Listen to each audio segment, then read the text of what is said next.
Well, thank you very much, and it's an honor to be here today. We have first full day as president. We're back, and we had a great first term, but we're going to have an even better second term, and I think we're going to do things that people will be shocked at. We're starting off with tremendous investment coming into our country at levels that nobody's really ever seen before, and they're very happy with the fact that I won the race and that they feel confident in their investments, and it's big money and high quality people. So my first day back from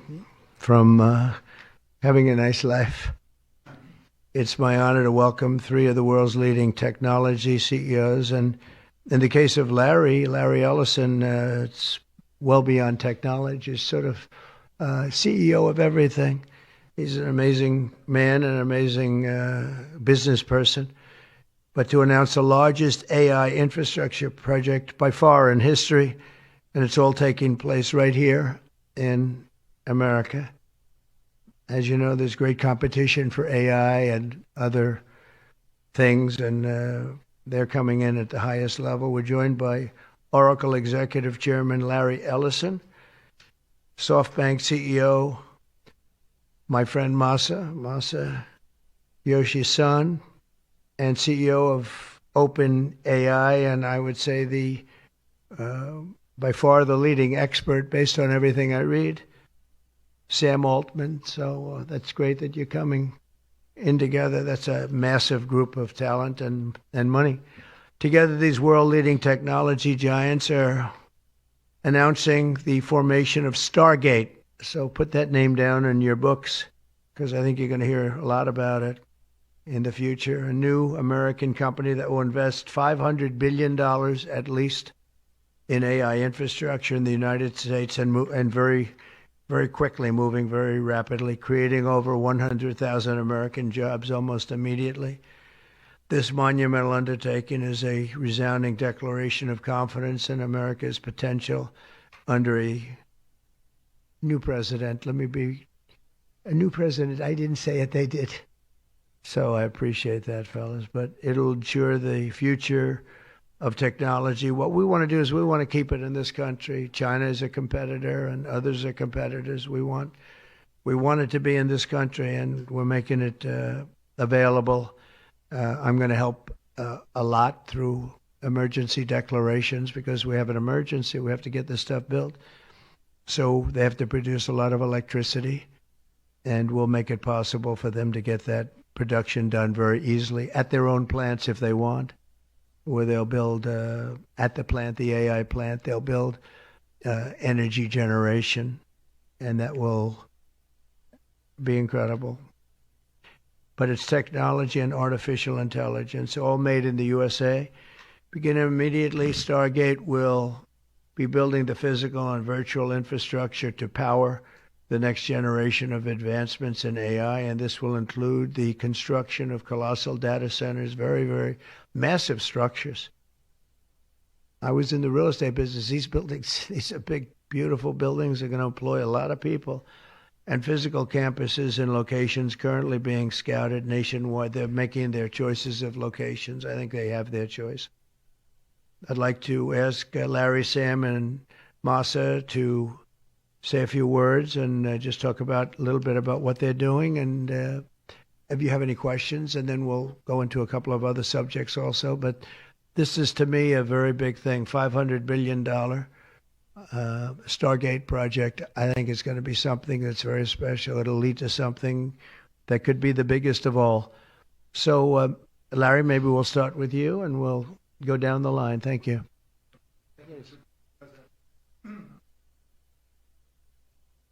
Thank you, Mr. President. We certainly couldn't do this without you. It would simply be impossible. AI holds incredible promise for all of us, for every American. We've actually been working with OpenAI for a while and with Masa for a while. The data centers are actually under construction. The first of them are under construction in Texas. Each building's 500,000 square feet. There are 10 buildings currently being built, but that will expand to 20, and other locations beyond the Abilene location, which is our first location. The kind of applications that we're building, to give you an idea, maybe the most charismatic and the one that I think touches us all is electronic health records, not just maintaining electronic health records, but by looking at electronic health records, understanding the condition of doctors, better understanding the condition of their patients, and being able to provide healthcare plans that are much better than they otherwise would be. A doctor in Indian River Reservation would be able to see how a doctor at Memorial Sloan Kettering would treat the patient, or a doctor at Stanford would treat the patient.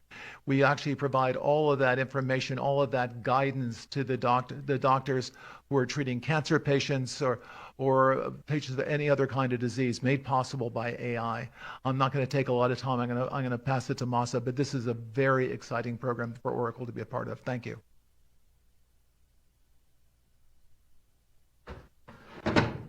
Thank you. That really helpful. That's good. That's great. I feel tall now. Thank you. Well, Mr. President, last month I came to celebrate your winning and promised that we would invest $100 billion. And you told me, oh, Masa, go for 200. Yeah. Now I came back with 500. Because this is the, as you said yesterday, this is the beginning of golden age of America. This is one great example, I think. Right? We wouldn't have decided to do this. I think so. This is the beginning of golden age. We wouldn't have decided unless you won. And yesterday we agreed, we signed to make this happen because of this day. So we would make this happen. We would immediately start deploying $100 billion with the goal of making $500 billion within next 4 years, within your term, right? Because of your success. So we are very, very excited to do this. And our partner is, of course, SoftBank, OpenAI, Oracle, and additionally investing partner with MGX. On top of that, we have the technology partner NVIDIA, and of course Microsoft has been very, very supportive to SAM and continue to support all our success. This is not just for business. As Larry said, this will help people's life. This will help solving many, many issues, difficult things that otherwise we could not have solved with the power of AI. I think AGI is coming very, very soon. And then after that, that's not the goal. After that, artificial super intelligence will come to solve the issues that mankind would never ever have thought that we could solve. Well, this is the beginning of our golden age. Thank you very much. I don't have too much to add, but I did want to say I'm thrilled we get to do this in the United States of America. I think this will be the most important project of this era. And as Masa said, for AGI to get built here, to create hundreds of thousands of jobs, to create a new industry centered here, we wouldn't be able to do this without you, Mr. President. And I'm thrilled that we get to. I think it'll be an exciting project. I think we'll be able to do all of the wonderful things these guys talked about. But the fact that we get to do this in the United States is, I think, wonderful. So thank you very much. Could you just say one word? I hear so many positive things about what it's going to do for medical research and for solving things, cancer and all the different problems. How will AI help us with the fight against the various problems, diseases, etc.? These guys can maybe share more about some of the work they're doing there. I think they'll jointly be some of the leaders about driving progress here. But I believe that as this technology progresses, we will see diseases get cured at an unprecedented rate. We will be amazed at how quickly we're curing this cancer and that one and heart disease. And what this will do for the ability of to deliver very high quality healthcare, the costs, but really to cure the diseases at a rapid rate, I think will be among the most important things this technology does. Great. Very good. Thank you. Can I speak and answer that question, Mr. President? So we're currently working on. Do I step on this? Okay. All right. No. I'm not that tall. I'm not that tall. You look even better. Thank you, Mr. President.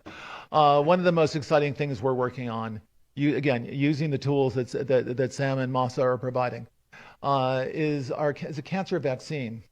It's very interesting. It turns out, I'll be quick, all of our cancers, cancer tumors, little fragments of those tumors float around in your blood. So you can do early cancer detection. If you can do using AI, you can do early cancer detection with a blood test. And using AI to look at the blood test, you can find the cancers that are actually seriously threatening the person. So we can, again, cancer diagnosis using AI has the promise of just being a simple blood test. Then beyond that, once we gene sequence that cancer tumor, you can then vaccinate the person, design a vaccine for every individual person to vaccinate them against that cancer. And you can make that vaccine, that mRNA vaccine, you can make that robotically, again using AI, in about 48 hours. So imagine early cancer detection, the development of a cancer vaccine for your particular cancer aimed at you, and have that vaccine available in 48 hours. This is the promise of AI and the promise of the future. Great. Thanks. Great. Thank you, sir. Yeah, just one second. We'll finish up. But these are highly respected guys. I was shocked with Larry because I don't even think Larry does this stuff. You did a very good job for a guy that doesn't do it much, right? But he's so respected, and the group, and it's really an honor. But for Larry to be here and do this is very unusual because he doesn't do this stuff. He doesn't need it. He does, and you don't need it, do you? Huh? You don't need it. But I think it's an honor to the country. It's a great honor that this group, these are the top people, that they're going to do it, and they're going to do it here, and we're going to make it as easy as it can be. A $500 million Stargate project comes in addition to a separate pledge between $100 and $200 billion from, as we know, from Masa, that we talked about before. Also $20 billion from DMAC, which was great. And we have many others that are coming. Some I just announce it. It's easier, but with some, I know them, and they're so highly respected, I'd rather do it this way. Many would like to do it this way, but we're letting the world know what's happening. This is money that normally would have gone to China or other countries, but in particular China. In total, before the end of my first full business day in Washington in the White House, we've already secured nearly $3 trillion of new investments in the United States, and probably that's going to be 6 or 7 by the end of the week. Tremendous amounts of money are coming in for many things other than even AI. AI seems to be very hot. It seems to be the thing that a lot of smart people are looking at very strongly. And our country will be prospering like never before. I think that's true, and it's going to be the golden age of America. As I say, yesterday we had the most ambitious, action-oriented day of any administration in history. No, there's never been a first day like yesterday, as you know. I signed a sweeping slate of executive orders to stop the invasion of our borders. I launched a government-wide effort to defeat inflation and bring down the cost of daily life and bring down the cost of energy, magnificently bring it down. And when energy comes down, Larry, I'd say generally speaking, when energy comes down, everything else comes down. The prices of food and the prices of everything else come down. Energy is that's the big baby. And we declared a national energy emergency to drill, baby, drill, our term that we use. We're going to drill, baby, drill like never before. We ended destructive DEI mandates across the federal government and returned our country to a merit-based system and a common sense system. As you know, the Supreme Court gave us a decision on merit, where things in this country can be based on merit now instead of a lot of different rules, regulations, and things that really put our country at a big disadvantage. We permanently stopped government censorship and restored free speech. That was signed yesterday. We renamed the Gulf of Mexico the Gulf of America. Sounds so beautiful, the Gulf of America. And returned the name of a great president, William McKinley, to Mount McKinley. They took off the name. And he was actually a great president. He was a very, very successful businessman. He ran for governor of Ohio. He won and did a great job as governor, ran for president, and he won. He was assassinated, ultimately, in his second term, unfortunately. But he was the tariff king, and I don't think he was as bad as I am. I think I believe in him even more than him, but he believed in him very strongly. And he raised massive amounts of money. Our country was at its richest from 1870 to 1913. We had the most. That was when we were the richest, relatively speaking. We were the richest during that period of time. That was tariffs from other countries. And our administration's moving with unprecedented urgency and speed to confront every single crisis facing us, and we'll get the job done. And again, I want to thank Sam and Masa and Larry for being here. It's an honor to have them. And we'll take a few questions if you want. Who would agree that it's never acceptable to assault a police officer? Sure. Right? So then if I can, among those you pardoned, DJ Rodriguez, he drove a stun gun into the neck of a D.C. police officer who was abducted by the mob that day. He later confessed on video to the FBI and pleaded guilty for his crimes. Why does he deserve a pardon? Well, I don't know. Was it a pardon? Because we're looking at commutes and we're looking at pardons. Okay, well, we'll take a look at everything. But I can say this. Murderers today are not even charged. You have murderers that aren't charged all over. You take a look at what's gone on in Philadelphia. Take a look at what's gone on in L.A., where people murder people and they don't get charged. These people have already served years in prison, and they've served them viciously. It's a disgusting prison. It's been horrible. It's inhumane. It's been a terrible, terrible thing. I also say this. You go to Portland, where they wrapped police officers, shot police officers, nothing happened to anybody. You go to Seattle, where they took over a big chunk of the city and people died. Portland, a lot of people died. Wait a minute. And you go also, take a look at Minneapolis, because I was there and I watched it. And if I didn't bring in the National Guard, that city wouldn't even exist today. People were killed and nobody went to jail. So these people have already served a long period of time, and I made a decision to give a pardon. Joe Biden gave a pardon yesterday to a lot of criminals. These are criminals that he gave a pardon to, and you should be asking that question. Why did he give a pardon to all of these people that committed crimes? Why did he give a pardon to the J6 Unselect Committee when they burned and destroyed all documents which showed that they did what was wrong, not me? Wait a minute. Why did they give a pardon to all of his relatives? His brother, who made millions of dollars, to all these different people, he gave pardons.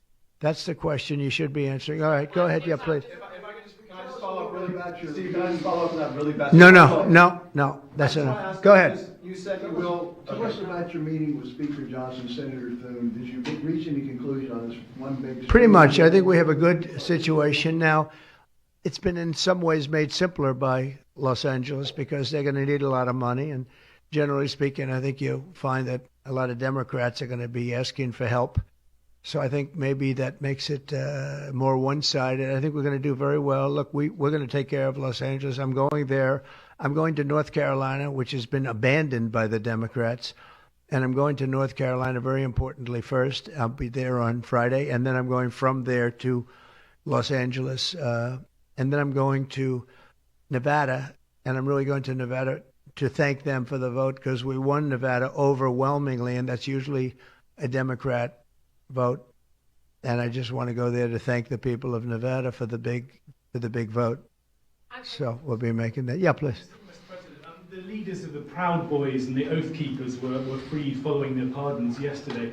At the time back in 2021, you urged them to stand back and stand by. Is there now a place for them in the political conversation? Well, we have to see they've been given a pardon. I thought their sentences were ridiculous and excessive. One of the guys took down a flag that was an anti-American flag, and he was given years in jail. I don't know the exact number, but he was given many years in jail. I thought it was very excessive. And at least the cases that we looked at, these were people that actually love our country, so we thought a pardon would be appropriate, yeah. President, is it also true in your conversations with Republicans today that you asked them to consider recess appointments for cabinet officials? I think, yeah, if it's needed. I don't think it's going to be needed. Marco, as you know, got passed overwhelmingly with 99-0, which is pretty amazing. Marco's going to do a great job, Secretary of State, but he just got, I guess he was the first one and just got approved. That's some vote, 99-0, and the nothing was a vote that he would have gotten if we wanted to do it. But you know whose vote that was? Who's doing a great job right now as vice president. You also talk about some sort of a trade or a deal involving wildfire relief in extension for a debt. Well, what I really want to have done, I was talking about this with the guys back in the Oval Office. Los Angeles has massive amounts of water available to it. All they have to do is turn the valve, and that's the valve coming back from and down from the Pacific Northwest, where millions of gallons of water a week and a day, even in many cases, pours into California, goes all through California down to Los Angeles, and they turned it off. It's off now. The valve goes, it turns toward the Pacific Ocean, and all that water goes pouring into the Pacific Ocean. If they did what I told them to do, they wouldn't do it because politically they didn't think it was good. I think it's great politically. I think they're dead politically. What they've done, they've destroyed the city. What they've done to that city is unbelievable. The sprinklers, their sprinklers in there like these right here that you see, none of them had any water in them. They didn't have any water. The fire hydrants, 40% of them had no water. The brush was just dry. Everything was dry. The sprinklers on the lawn weren't allowed to even be used. So, you know, everything was dry, and it was an inferno. They created an inferno. So we're demanding that they turn the valve back toward Los Angeles right now. It's not even believable that they haven't done it. Just so you know, they have a valve, and it turns like, think of a sink, but multiply it times many thousands of times the size of it. It's massive. And you turn it back toward Los Angeles. Why aren't they doing it? They either have a death wish, they're stupid, or there's something else going on that we don't understand. But we want the water that they're throwing away to be used for California. And that includes the farmers of California. You know, when you drive up north, you see all of the land. I couldn't believe it. I was with Devin Nunes when he was a congressman and some other congressmen from the area, and we're driving up and we're on the highway, and I keep looking at these farms, and the land is bone dry, and then you'd see an acre, about an acre or 2 acres, with the most beautiful green plants growing in it, the most beautiful it's rich stuff. And you look at the soil, and it's so rich. That soil is almost the equivalent to like Iowa soil. It's phenomenal. But it's got no water. But the reason it has no water, I said, do you have a drought? No. I said, what do you mean you don't have a drought? Look at the thing. It's dry as a bone. The reason you have like an acre is because they say you can farm 1 acre, but no more, because they didn't want to waste water. But they throw the water into the Pacific Ocean. These people are crazy. So we're going to be issuing an executive order demanding that they immediately let that water come down through California. Farmers, even people living in Beverly Hills. Now, those people have been a lot of them are wiped out. Believe it or not, you know, they were having restrictions, Larry, you know about this. They wanted to restrict you to 38 gallons of water a day. That sounds like a lot, but it's not. When you're a rich person and you like to take a shower, 38 gallons doesn't last very long. And they have all this water, and it's really good water. Up high, Pacific Northwest, some comes in from Canada. a nice country, by the way, comes in from Canada, and it comes all the way through California, and they're restricting it. You even have the half pipes, you know, the half pipes, the cut pipes, big ones, bigger than this room, and they're going all the way down, and they're bone dry, and they could be loaded up with water. No, but isn't it incredible that they don't do it? And it's to protect the Delta smelt. It's a fish that's doing poorly anyway. But I said, how are you protecting the Delta smelt by not giving it water? It's a fish. It needs water. Nobody can answer that question. On TikTok, Mr. President, Well, let me do this first. Are you open to Elon buying TikTok? Say it? Are you open to Elon buying TikTok? I would be if he wanted to buy it, yeah. And on your inauguration, I'd like Larry to buy it too. I have the right to make a deal. So the deal I'm thinking about, Larry, let's negotiate in front of the media. The deal, I think, is this. And I've met with owners of TikTok, the big owners. It's worthless if it doesn't get a permit. It's not like, oh, you can take the U.S. The whole thing is worthless. With a permit, it's worth like $1 trillion. So what I'm thinking about saying to somebody is buy it and give half to the United States of America, half, and we'll give you the permit. And they'll have a great partner, the United States. And they'll have something that's actually more valuable because they have the ultimate partner, and the United States will make it very worthwhile for them in terms of the permits and everything else. But so think of it, you have an asset that has no value or has $1 trillion value. It all depends on whether or not the United States gives the permit. So what I'm saying is let the United States give the permit, and the United States should get half. Sounds reasonable. What do you think? Sounds like a good deal to me, Mr. President. Yeah, he can afford it too. Mr. President, you're a president who has long said that you back the blue, but aren't you sending the message that assaulting officers is okay with these pardons? No, the opposite. In fact, I'm going to be letting 2 officers from Washington Police, D.C., I believe they're from D.C., but I just approved it. They were arrested, put in jail for 5 years because they went after an illegal, and I guess something happened where something went wrong. And they arrested the 2 officers and put them in jail for going after a criminal, a rough criminal, by the way. And I'm actually releasing. No, I am the friend of police, more than any president that's ever been in this office. More than 400 of the people that you pardoned, though, assaulted officers. So I want to ask you about the Vice President, J.D. Vance. He said, this is a week ago, he said, if you committed violence on January 6th, obviously you should not be pardoned. Why is your Vice President wrong? Well, only for one reason. They've served years in jail. They should not have served, and they've served years in jail, and murderers don't even go to jail in this country. And we had 1,500. We have 16 under review. As you know, we commuted about 16 of them because it looks like they could have done things that were not acceptable for a full pardon. But these people have served years of jail, and their lives have been ruined. And in many cases, listen to me for a second. Stop interrupting. They've served years in jail, and if you look at the American public is tired of it. Take a look at the election. Just look at the numbers on the election. We won this election in a landslide because the American public is tired of people like you that are just one-sided, horrible people in terms of crime. You don't talk about all the people that have been killed and what happens to those murderers. Murderers get no time. You take a look at some of these DAs. They go after political opponents, but they don't go after people that shoot people in the street. They're caught.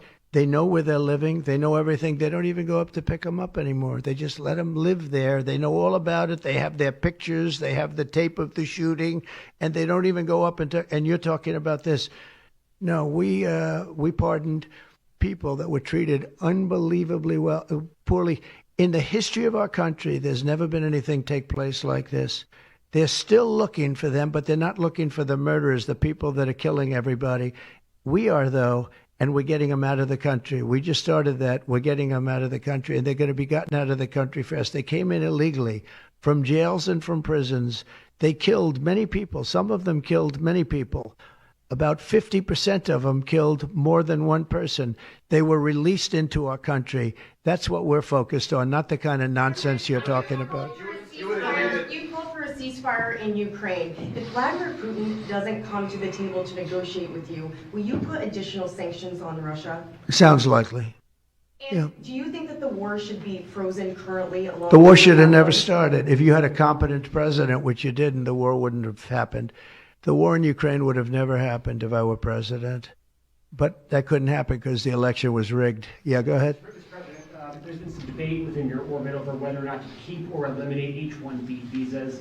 What's your position on that? Do you want to keep H-1Bs or do you want to get... Well, I like both sides of the argument, but I also like very competent people coming into our country, even if that involves them training and helping other people that may not have the qualifications they do. But I don't want to stop. And I'm not just talking about engineers. I'm talking about people at all levels. We want competent people coming into our country. And HB1, I know the program very well. I use the program. Maitre d's, wine, experts, even waiters, high quality waiters. You got to get the best people. Now, then you go into people like Larry, and he needs engineers, and Masa needs, and this gentleman needs engineers like nobody's ever needed engineers, right? So we have to have the quality people coming in. Now, by doing that, we're expanding businesses, and that takes care of everybody. So I'm sort of on both sides of the argument, but what I really do feel is that we have to let really competent people, great people come into our country, and we do that through the H-1 program. Mr. President, are you looking to impose tariffs on Canada and Mexico in an effort to force negotiations sooner on USMCA? No, it's really not on USMCA. It has nothing to do with that.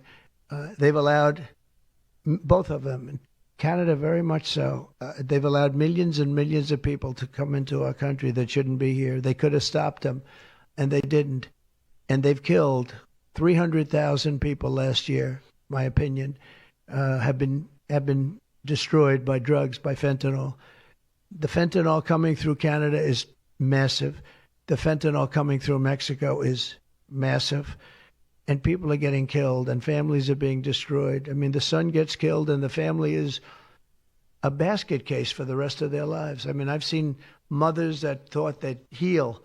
They never heal. They say it gets worse with time. It gets worse with time. They lose their boy. They lose their baby. They lose their young daughter to fentanyl poisoning. And I had that talk with President Xi the other day, too, of China. I said, we don't want that crap in our country. We got to stop it. I would have stopped it. I had a deal with him where he was going to give the maximum penalty, which in China is the death penalty for drug dealing. And he was all set. He was going to give the maximum penalty to fentanyl dealers. If they send to the United States, they were going to get the death penalty. And, of course, Biden didn't pick that up. I had that deal all done. It was all wrapped up. We were going to have it done. And then the election went, let's put it nicely, it didn't go the proper way. I'm trying to be nice about it. It was rigged. And we had an incompetent president elected, and he never followed up on that deal. But he should have followed up, because if they got the death penalty, they wouldn't be sending fentanyl to Mexico, Canada, and other places. Mr. President, how much will the We're thinking about that, too. We're talking about a tariff of 10% on China based on the fact that they're sending fentanyl to Mexico and Canada. When did you write that letter to you, How sir? soon on those tariffs? Probably February 1st is the date we're looking at. For Mexico and China, we're talking about approximately 25%. On the Gaza ceasefire, are you planning to travel to the Middle East soon? We're thinking about going to the Middle East, not yet. We have a thing called the hostages are coming back going on right now, and they are coming back. Some of them have been very damaged. You look at the young lady with her hand practically blown off. You know how that happened, right? Did you know how that happened? When you find out, you're not going to be too happy because it was terrible. But the hostages are starting to come back. If I weren't here, they wouldn't be back ever. They would have never come back. They would have all died. If this were done a year earlier, if Biden would have done this deal a year and a half, 2 years ago, or frankly, It should have never happened. October 7th should have never happened. Nobody should be dead. But through weakness, they allowed it to happen, and then it was a disaster from them. But you go back just 6 months ago, many of these young people were living. Young people don't die like that. They're just dying. And young people aren't dying at 22 and 23 years old. They don't die. But now they're dying, and you wonder why they're dying. They're being killed, and they have been killed. But they say 6 months ago you would have had 11 more living hostages. Think of that. 6 months ago. But Biden couldn't get it done, and it was only the imposition that I put on as a deadline that got it done. But it's a very sad situation. It should have never happened. I'll tell you, 2 things should have never happened. 3 things. Inflation should have never happened. It would have never happened except for what they did to energy and their crazy spending. And Ukraine would have never happened. Never. By the way, Russia never would have gone into Ukraine. I had a very strong understanding with Putin that it would have never, ever happened. He disrespected Biden. Very simple. He disrespects people. He's smart. He understands. He disrespected Biden. And also the Middle East would have never happened because Iran was broke. They had no money. They had no money for Hamas. They had no money for Hezbollah. It would have never happened. October 7th would have never happened. But it did happen. So this is the cards I've been given. And we're getting the hostages back. That would have never happened under Biden. They would have never come back. They were just dying not that slowly. They were dying or being killed. But that was what was happening. Are you going to keep sending weapons to Ukraine, or are you going to turn off the tap soon? Well, we're looking at that. We're talking to Zelensky. We're going to be talking with President Putin very soon. And we'll see how it all happens. We're going to look at it very soon. One thing I do feel, the European Union should be paying a lot more than they're paying because under Biden, I mean, we're in there for $200 billion more. Now, it affects them more than it affects us. We have an ocean in between, right? Little thing called an ocean. The European Union should equalize. We're in there for $200 billion more than the European Union. I mean, what are we, stupid? I guess the answer is yes, because they must think so. But the European Union takes advantage of us tremendously on trade, and they now take advantage of, and always have. If I didn't get involved years ago, my first term, one of the first things I noticed was that they're not paying enough. They're not paying. And a lot of those countries weren't even paying. The NATO countries, they weren't paying. Only 7 out of 28 were paying. We were one of them. And Poland was one. And they had a few of them that were paying, and some were paying very proudly. Usually the closer to the borderline of Russia they were, the faster they paid, okay? The ones that were further away tended not to pay so fast. And one thing on that, I think they should lift their number not to 2%, but to 5%. NATO should be at 5%, not at 2%. 2% is ridiculous, yeah. Did you ask President Xi in your conversation about Ukraine? Did you ask him to get involved in helping settle that? Can you tell us about that? I did, that? yeah. I said, you ought to get it settled because he's not done very much on that. He's got a lot of power, like we have a lot of power. I said, you ought to get it settled. We did discuss it, yeah. Do you intend to continue selling products that benefit yourself personally while you're president? Well, I don't know if it benefited. I don't know where it is. I don't know much about it other than I launched it. I heard it was very successful. I haven't checked it. Where is it today? You made a lot of money, sir. How much? Several $1 billion, it seems like, in the last several days. Several billion? That's peanuts for these guys. So you talked about the letter from President Biden. Can you give us some sense, broadly speaking? Yeah, he wrote me a nice letter. I mean, I did open it last night. And I didn't know. Peter said, did you get the letter? I said, wait a minute, let's see the letter. It's sort of a tradition. You put it in the drawer, especially of the beautiful Resolute desk, right? And I opened the drawer, and there it was. It said to number 47. And it was a very nice letter. I mean, I could show it because I think it was a nice letter. Maybe I will. I think just basically it was a little bit of an inspirational type letter, you know. Enjoy it. Do a good job. Important, very important, how important the job is. But I think it was a nice letter. I think I should let people see it because it was a positive for him in writing it. I appreciated the letter.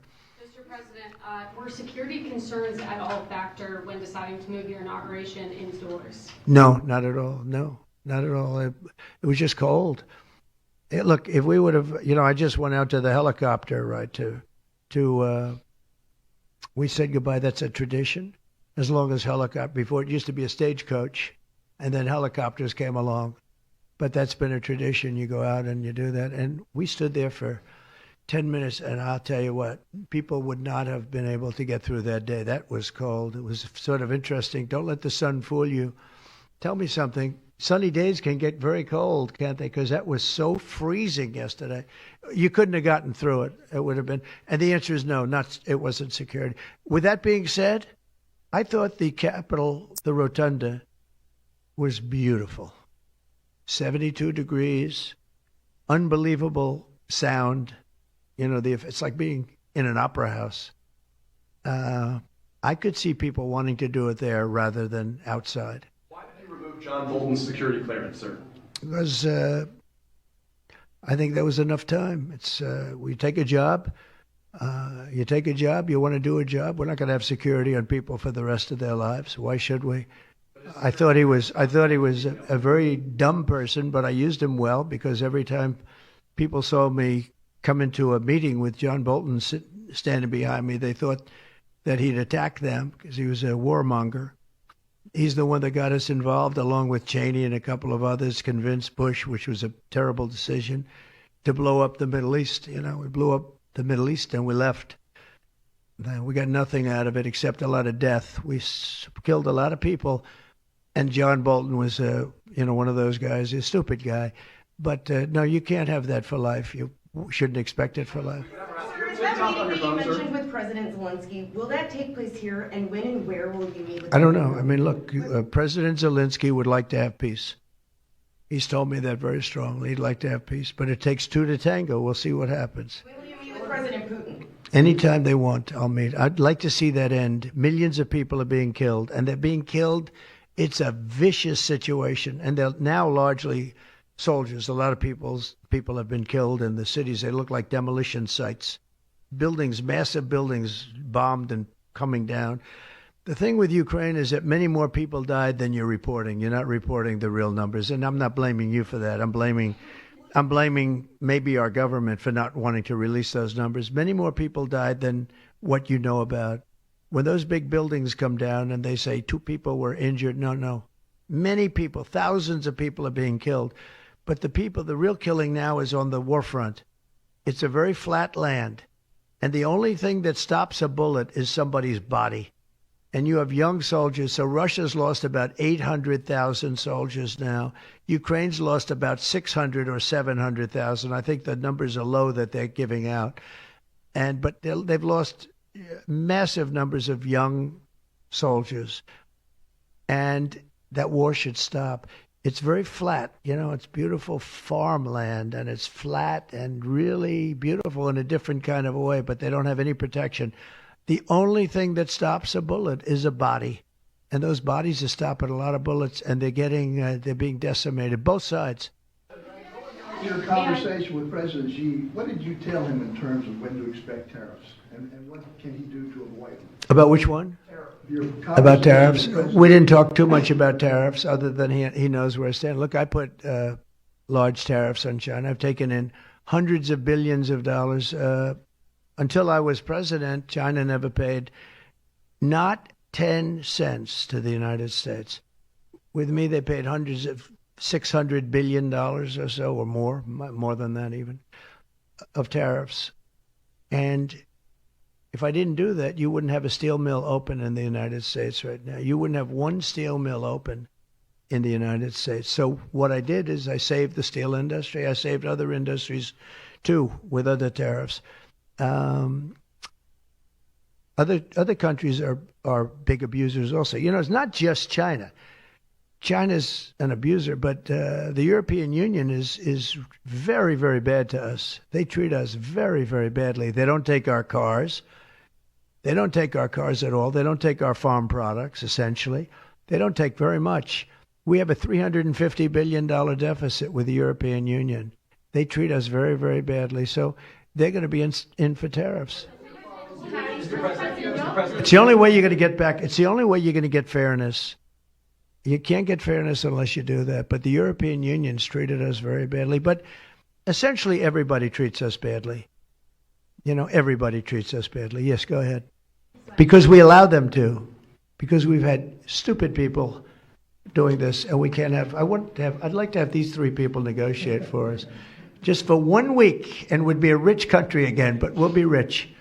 Mr. President, on AI data centers, will you rescind President Biden's executive order that opens up federal land? On which centers? On data centers. Will you rescind President Biden's executive order that opens up federal lands for data centers and energy production? No, I wouldn't do that. That sounds to me like it's something that I would like. I'd like to see federal lands opened up for data centers. I think they're going to be very important. Again, we have a lot of competition for that. So it's an honor to have these three great people, great CEOs and great geniuses, all three. It's an honor that they want to come to our country, but we're going to make it as easy as we can for them because other countries want them to. I'm going to have to go now. Thank you all very much. Thank you. No, but I think I might put it. I think I'll get it right now. By the way, again, we won the young vote. I think I won it through TikTok. So I have a warm spot in my heart for TikTok. Okay? Thank you. Thank you very much. Thank you, Mr. President.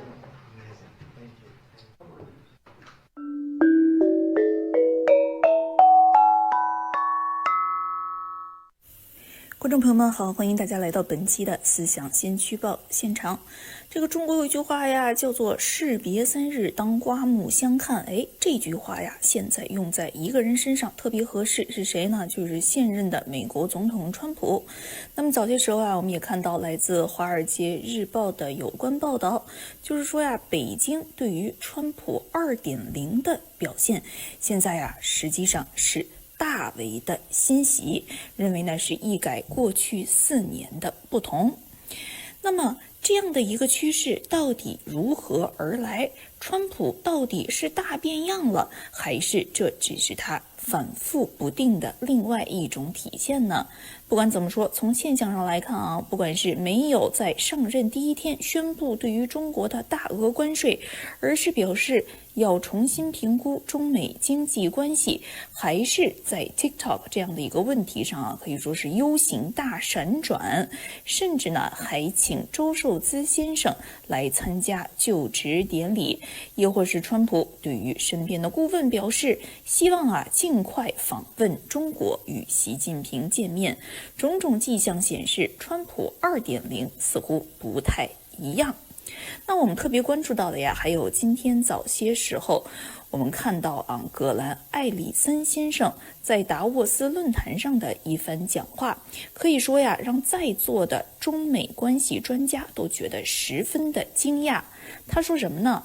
他说呀，实际上川普重返白宫可能会让我们大家都大出意外。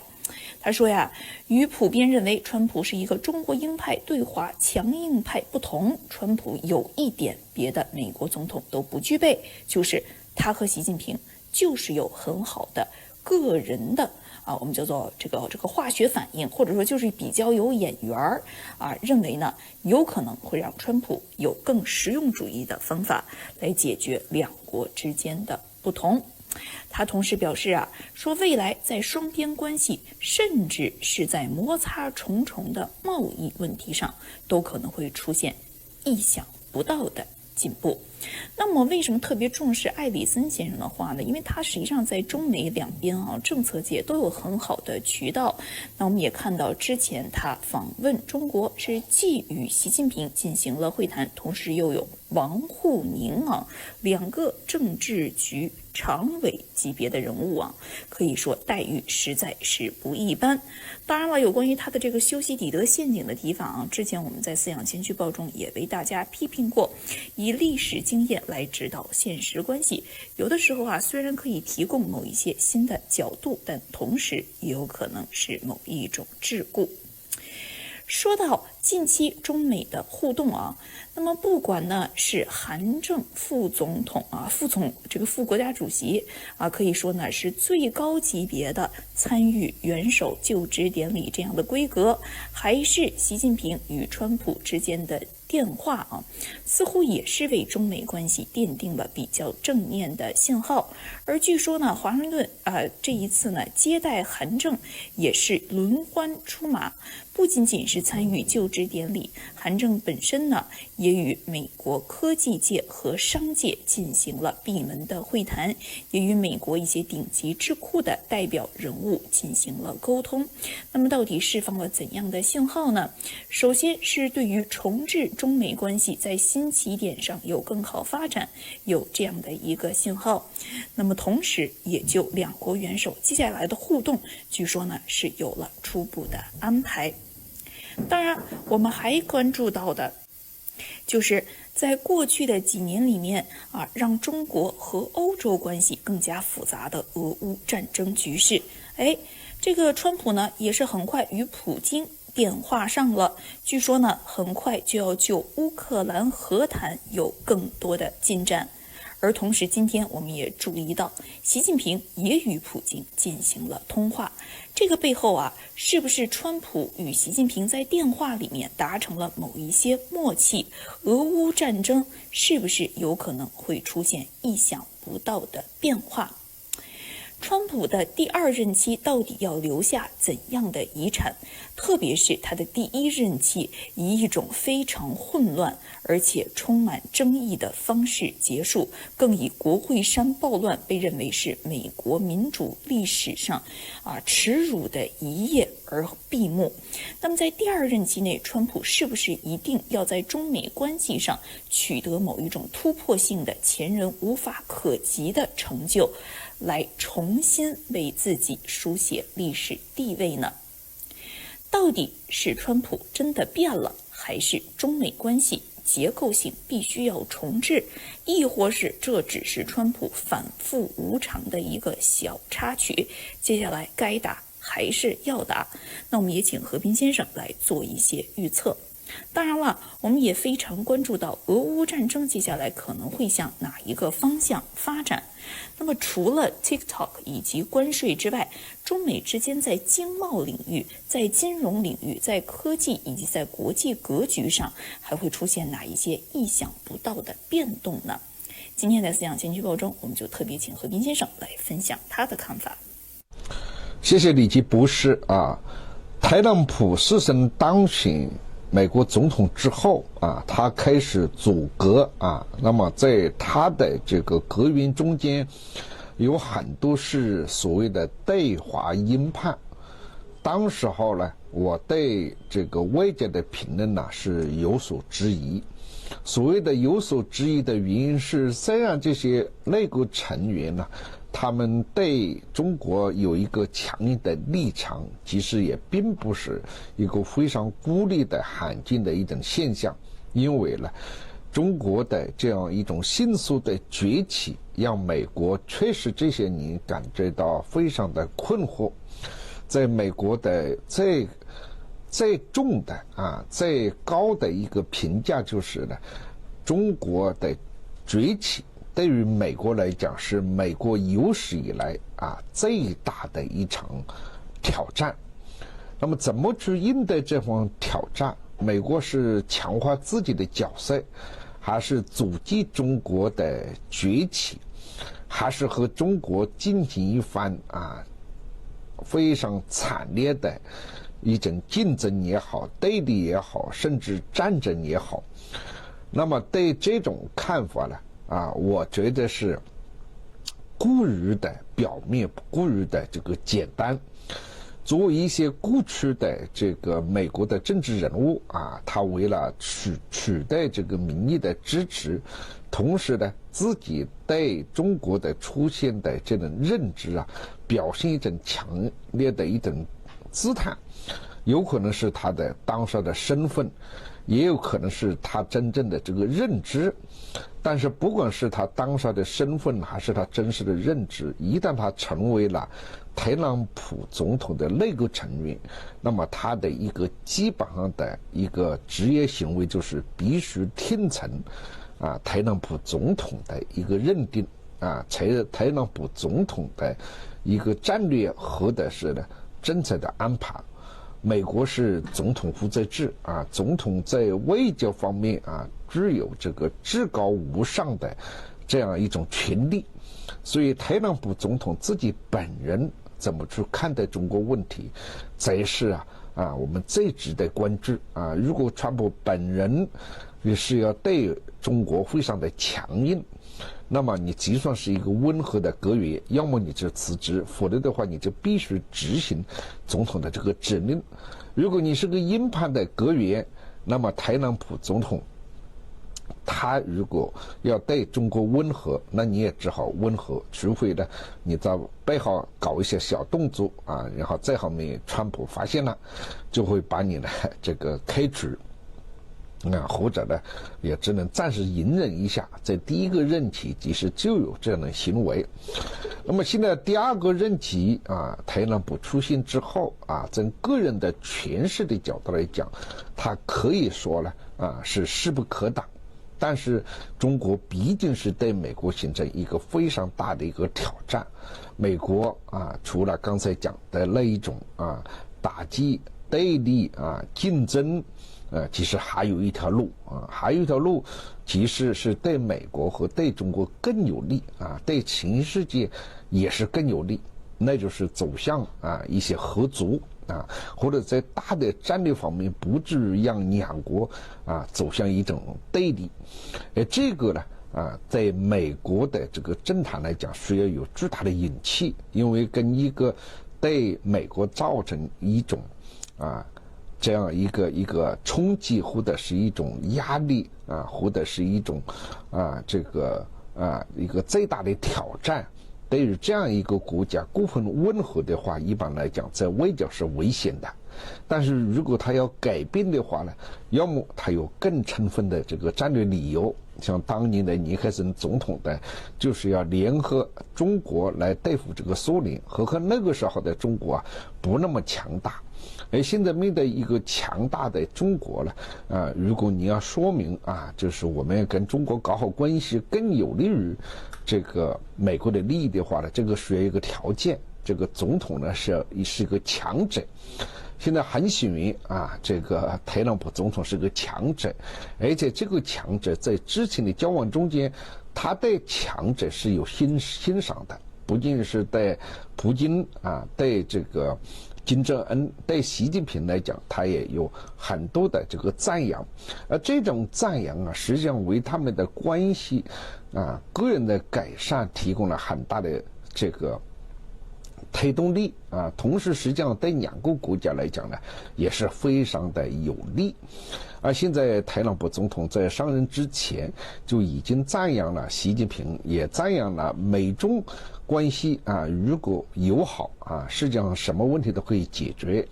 跟习近平的这一次的通话，他也表示了同样的这个立场就是共同来这个解决问题。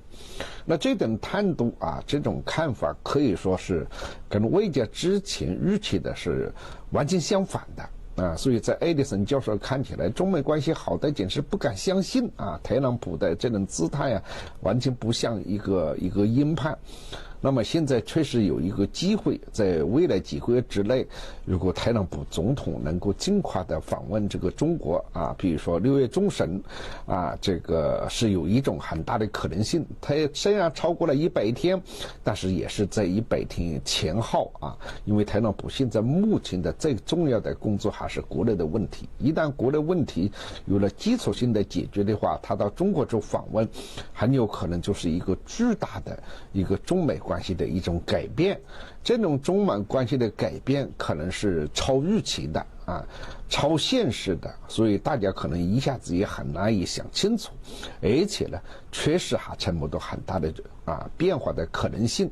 因为各种各样的人他都可能要试图破坏这种关系，或者是某些事情发生之后，对他们建构这种关系未必这个有利。当然，最重要的是，不仅是特朗普总统有这种勇气和决心，习近平也要有勇气和决心来配合这个特朗普总统那么双方之间的某一些冲突，可能就要通过谈判通过协商通过达成协议来解决的问题。那么特朗普总统他当然要建立一个要重新让美国变得更加伟大，再一次伟大，让美国的经济变得这个进入一个黄金时代。但是单一的黄金时代现在在美国和中国力量都非常强大的情况之下，单一其实也并不是很容易。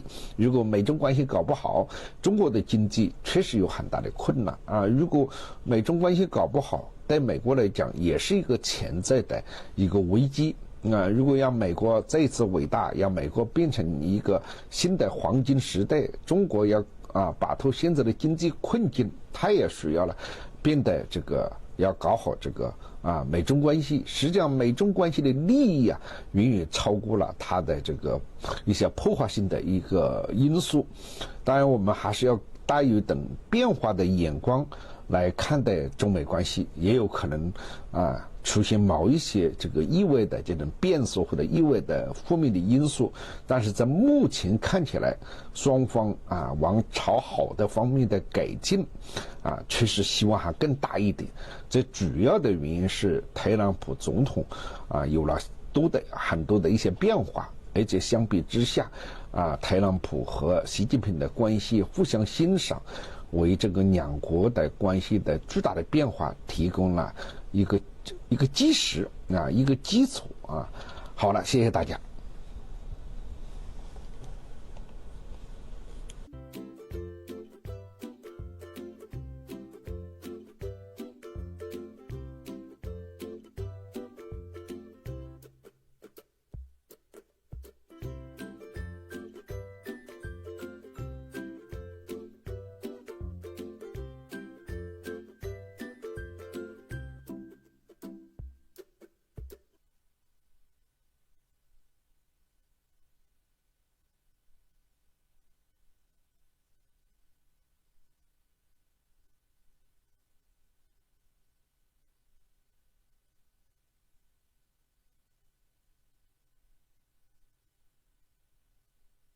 想成为全球沟通达人吗？六度人工智能语音克隆技术帮你实现梦想。在这个新时代，语言障碍已成过去，我们隆重推出六度人工智能语音克隆系统。这项由欧美亚顶尖专家研发的突破性技术，让你可以克隆自己的声音，并将文字转换成145种语言和方言，提升你的个人和职业生活。想象一下，你可以在日本参加商务会议，在巴西上课，或与意大利的朋友畅聊，而这一切都用你自己的声音，他们的语言进行。操作简单，只需点击几下，无需复杂的科技知识，就能享受无缝衔接的体验，让世界向你敞开。从商务到教育，从媒体到娱乐，应用场景无处不在。企业可以更好地与全球客户建立联系，教育机构可以提供多语言学习，媒体可以创作更丰富的内容，触达更广泛的受众。今天就来体验这项革命性技术吧！访问，迈向你的声音无国界的未来。